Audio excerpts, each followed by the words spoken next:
Il doit y avoir, à bord des bateaux moteurs de 6 à 9 mètres de longueur, des équipements de sécurité qui leur sont spécifiques. Cette liste de vérification vous permettra de vous assurer que vous êtes en règle. Il doit y avoir à bord un vêtement de flottaison individuel ou un gilet de sauvetage approuvé au Canada de la taille appropriée pour chacun des occupants. Ils doivent avoir une étiquette de conformité de Transport Canada, de la Garde côtière canadienne ou de Pêche et Océan Canada. Inspectez-les pour vous assurer qu'il n'y a pas de déchirure, de fermeture défectueuse ou d'autres défauts. Un dispositif de flottaison endommagé n'est plus considéré comme approuvé.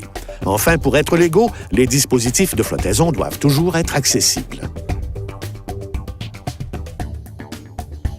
Une ligne d'attrape flottante d'au moins 15 mètres ou une bouée de sauvetage approuvée par Transport Canada avec une ligne flottante d'au moins 15 mètres sont aussi requises. Il faut également une lampe de poche étanche et fonctionnelle. Avoir des piles de rechange dans un contenant étanche est une sage précaution. Ajoutez à cela 6 fusées pyrotechniques de type A, B ou C. Assurez-vous que leur date de péremption n'est pas échue et rangez-les dans un endroit sec et sécuritaire.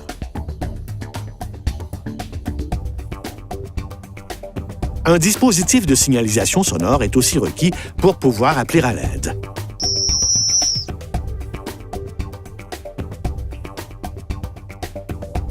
Il vous faut également un dispositif de propulsion manuelle, comme un aviron, ou une ancre avec un câbleau d'au moins 15 mètres.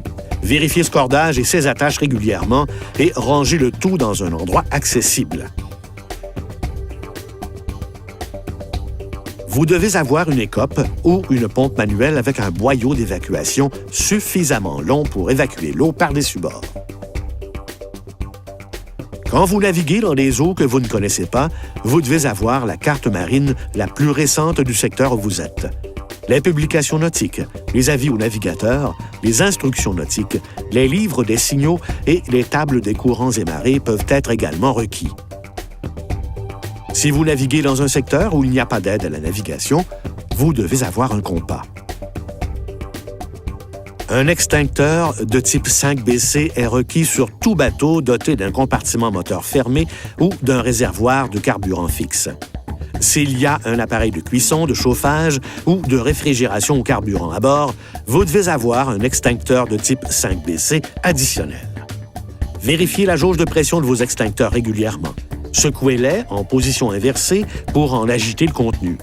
Ils devraient toujours être rangés dans leur support dans un endroit accessible. Si vous naviguez de nuit ou par visibilité restreinte, votre bateau doit être équipé de feux de navigation. On peut aussi leur substituer un fanal ou une lampe de poche qui émettent une lumière blanche. Les petites embarcations non métalliques qui naviguent dans les secteurs où le radar est en usage doivent avoir un réflecteur radar. Cependant, les bateaux de moins de 8 mètres n'y sont pas tenus pour des raisons pratiques ou si cela ne compromet pas leur sécurité.